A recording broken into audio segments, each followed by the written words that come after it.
باش وەکوتمان لە کۆبوونەوەی ئەمڕۆی ئەنجومەنی وەزیرانی عێراق باسی موچەخۆرانی هەرێمی کوردستان نەکرا و حکوومەتی فیدراڵ هیچ هەنگاوێک نانێت. میوانەکەشمان سوهاد شەمەری لەسەر ئەم تەوەرە گفتوگۆی لەگەڵەکەین کە شرۆڤەکاری سیاسی و لە بەغداوە لەگەڵمانە. سوهاد خان ئەم کاتت باش بڕیار بوو وەک باسمان کرد ڕۆژی سێشەمەی ڕابردوو لیژنەیەک پێک هاتەبوو کە لە ماوەی 48 کاتژمێرە ڕەشنووسێک ئامادە بکات و ئەمڕۆ لە ئەنجومەنی وەزیران قسەی لەسەر بکرێت. بەڵام وەکە بینین هیچ قسەیەک لەسەر بابەتی موچەی فەرمانبەرانی هەرێمی کوردستان نەکراوە. پێت وایە حکوومەتی عێراق ئەم مماتەڵەیە بۆ ئەکات؟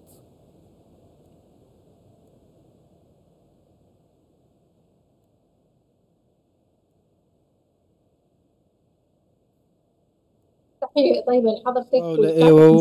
لە بینەرانتان لەو بڕوایەدام لەم گۆڕانکاریانەی بەم دواییانە دەڕوودەدەن بەم دواییانە پێشهاتە هەرێمەتیەکان و ئەو دۆخەی کە لە نێو عێراقدا هەیە و هەموو ئێستا ئامادەکاریان کردووە بۆی بەشداری لە هەڵبژاردنەی ئەمساڵ بکەن کە گۆڕانکاریەکە بۆ هێزە سیاسیەکان هەوڵ دەدەن چارەسەرێک بۆ قەیرانەکان و کێشە هەڵپە سەردراوەکان بدۆزنەوە بە تایبەتی پەیوەست بە هەرێمی کوردستان بۆ نمونە بابەتی هەناردەکردنەوەی نەوت و موچە و یاسای نەوت و گاز بۆ پەرلەمانە زۆر گرنگ بوو چونکە کێشەی کەڵەکۆ بوو و سەرڕای ئەوەشکەم یاسایە بۆ هەرێمی کوردستانە بەڵام هەموو ناوچەکانی دیکەی عێراقیش دەگرێتەوە کە نەوت تێدا بەرهەم دێت و جگە لە ناکۆکیە سیاسیەکان هەمیشە ڕێگری لە دۆسیە هەڵواسراوەکان نێوان بەغدا و هەولێر گرتووە. ئەوەی ئەمڕۆ ڕوودەدات دەرەنجامی کەڵەکەبوونی قەیرانەکانە بۆیە یاسای دەستوری هەبوو بۆ نمونە مادەی سی کە تایبەت بوو بە ڕادستکردنەوەی داهاتەکان جگە لەم بابەتەکانی دیکە پەیوەست بە هەرێم و بەڕێز سەرۆک بارزانی بۆ ڕاگررتنی هاوسەنگی شەڕەکەت و تەوافۆق ئەوەی کە گەیشتە دۆخی ئێستا وای کرد موچە ڕابگیرێت وێڕای ئەوەی هەرێمی کوردستان قوربانی زۆر گەورەی بۆ عێراق داوە بۆیە نادادپەروەریە نەتەوەی کورد ببێتە قوربانی ناکۆکی سیاسی چونکە لە چەند ساڵی ڕابردوودا کورد باجی ناکۆکی سیاسی داوە. ئەوەی وای کرد بگەینە ئەمڕۆ جێبەجێنەکردنی دەستور بوو دەبێت چارەسەرەکان جێبەجێ بکرێن و بابەتی سیاسی دوور بکرێتەوە لە بابەتی مرۆیی وەکو پێدانی موچە. لە ڕابردووشدا بینیمان دەکرێت دانوستان و گفتوگۆ بکرێت لە قۆناغی ئایندەشدا لیژنەکان ئەو لیژنانی پێک هێنراون لە ماوەی ڕابردوودا چارەسەرێک بدۆزێتەوە بەلایانی کەم بۆ بابەتی موچە کە گونجاو بێت لەگەڵ پێشاتەکانی قۆناغی ئێستا. من لە قسەکانی وا خوێنمەوە کە ئێوەش پێتان وایە کە ئەم بابەتە بابەتێکی سیاسیە. چۆن نەکرێت ئەم بابەتە چارەسەر بکرێت ئەگەر بابەتەکە بابەتێکی سیاسی بێت؟ بەڵام ئەبینین بەغدا بیانووی تەکنیکی هێنێتەوە بۆ چارەسەرکردنی ئەم پرسە.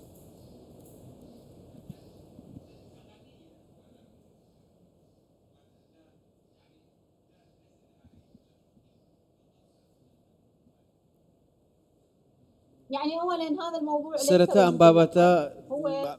پێوەست نیە بۆم ساتە ئێستا چونکە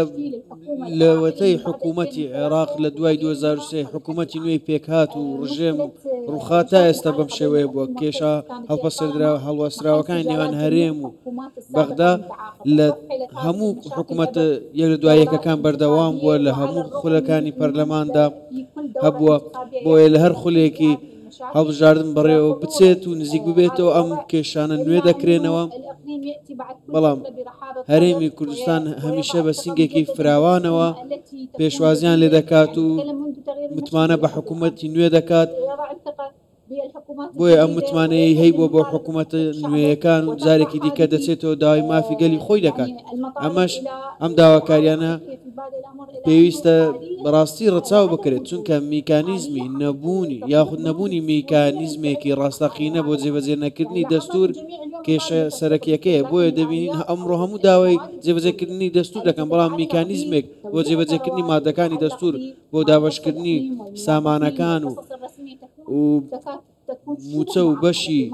حکوومەتی هەرێم و موچە خۆرانی وای کردووە کێشە دروست بێت بۆیە دەبێت سیستەمێکی گونجاو هەبێت بۆ جێبەجێکردنی مادە دەستوریەکان و بڕگەکان دەبێت چارەسەری ڕاستەقینە هەبێت لیژنەی هاوبەش لە نێوان هەردوو لا هەبێت دەبێت لیژنەکان پسپۆڕی بن دەبێت بنەمای ڕاستەقینە دروست بکرێت بۆ کۆتایهێنان بەو کێشانە یەکێک لەوان یاسای نەوت و غازە عێراق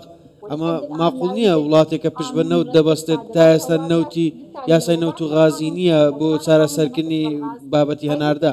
ئەگەر ئەو یاسایە لە بواری جێبەجێکردن بایانبوونی هەبە ناکۆفی سیاسی بەو شێوەیە قوڵ نەدەبوو هاوکات لەگەڵ هەموو ئەم بابەتانە ئەبینین چەند ڕۆژێکە هەرێمی کوردستان ڕوبەڕووی هێرشێکی درۆنی بووەتەوە بۆ ژێرخانی هەرێمی کوردستان لە فڕۆکەخانەکان و کێڵگەکانی نەوت خوێندنەوەت بوو ئەمەیانچ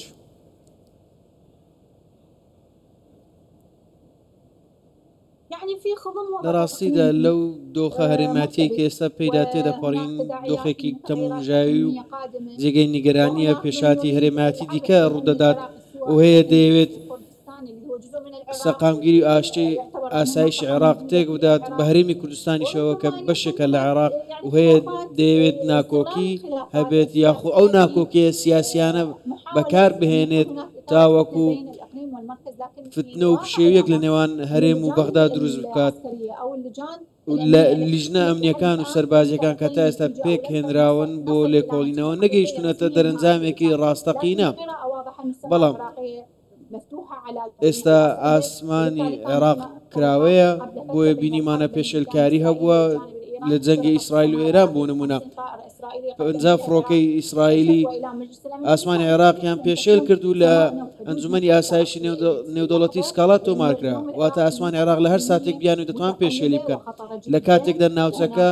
پڕە لە گۆڕانکاری و پڕە لە دەرهاوێشتە و پێشهات بۆیە دەکرێت کاریگەری لەسەر ناوخۆی عێراق هەبێت ئەگەر هەموو یەک ڕیز نەبین و قەیرانەکان کۆنتترۆل نەکەین و بێکەوە بێک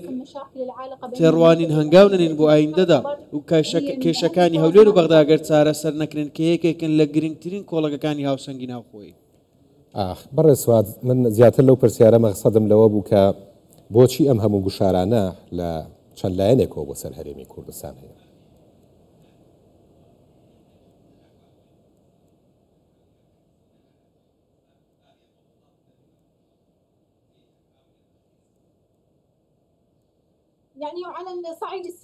وەکو گوتم لەسەر ئاستی سیاسی دەبینین ناکۆکی سیاسی هەیە لە دوای 2023 کە ڕژێم ڕووخاوە دەبین ناکۆکی سیاسی لەگەڵ هەرێمی کوردستانە بە بەڵام هەرێمی کوردستان هەمیشە سنگی فراوان بووە بۆ هەموو پێکاتە سیاسیەکان لە دوای هەموو هەڵبژارنێک ئەمەش سەرۆک بارزانانی ئەو کارە دەکات و تێڕوانی و دیدگا جیاوازەکان لە بەغدا نزیک دەکاتەوە پشتیوانیان لێ دەکات و کۆیان دەکاتەوە پارتی دیموکراتی کوردستان زۆر گرنگە لە پرۆسەی سیاسی و کاری سیاسی و سەرکردایەتی بۆ نمونە سەرکردایەتی ئاینیشمان هەیە لە عێراق کە بەڕێز سەدرە و سەرکردایەتی سیاسیش سەرۆک بارزانیە لە عێراقدا ئەمەش بە هیچ شێوەیەکە هەر گفتوگۆشی لەسەر ناکرێت لە پرۆسەی سیاسیدا بۆیە دەکرێت ناکۆکی سیاسی هەبێت بەڵام لەو بڕوایەدانیم بگاتە ئاستێک کێشەکان زیاتر پەرە بسەنن بەهۆی ناکۆکی تەکنیکی یاخود ئەو کێشانە نێوان هەولێر و بەغدا تا ئێستا چارەسەر نەکراون بەڵام هەندێک لایەن کوردنا هەندێک لایەن لە ئەنجومەنی نوێنەران یاخود لایەنی سیاسی کە دەیەوێت تۆمەت ئاراستەی هەرێمی کوردستان بکات دەیەوێت تیشک بخاتە سەرەوە کێشانەی هەیە و دەڵێت هەرێمی کوردستان تۆمەتبارە و لە هەموو هەڵبژارنێک ئەو کێشانە نوێ دەکەنەوە بۆەوەی ڕایگشتی بجوڵێنن کە ئەم جاریان جیاوازە جەماوەری ئەمڕۆ جیاوازە لەگەڵ جەماوەری ساڵانی ڕابردوو ئێستا زیاتر هۆشداریان زیاترە کارتی بایۆمەتری دەکردنەوە بۆ ڕێگە لە دەنگدان بکەن بەڵام ئێستا خەڵک بەشداری دەکات چونکە دەیەوێت ڕۆگۆڕانکاری بکات ئێستا ئەو هاوسەنگی لە ڕابردوودا هەبووە ئاشکرایە و پشتیوانی هەرێمایەتی بۆ ئەمەش زۆر ڕوون ئاشکرایە بۆیە هەوڵەکانی پارتی و سەرکردایەتی سەرۆک بارزانی زۆر گرنگ بووە لەو بڕوایەدام ئەم کێشانە لەوانەیە بەردەوام بێت بەڵام دەبێت چارەسەر بکرێت چونکە ئێمە لە هەڵبژاردن نزیک دەبینەوە نابێت قەیران بەم شێوە بەردەوام بێت و کەس لە سیاست مەداران نانەوێت ئەو مەترسیە لە ناوچەکەدا هەیە لە عێراقیش ڕەنگ بداتەوە. سوهاد شەمەری توێژەر و شۆڤەکاری سیاسی لە بەغداوە لەگەڵ مابووی سپاس.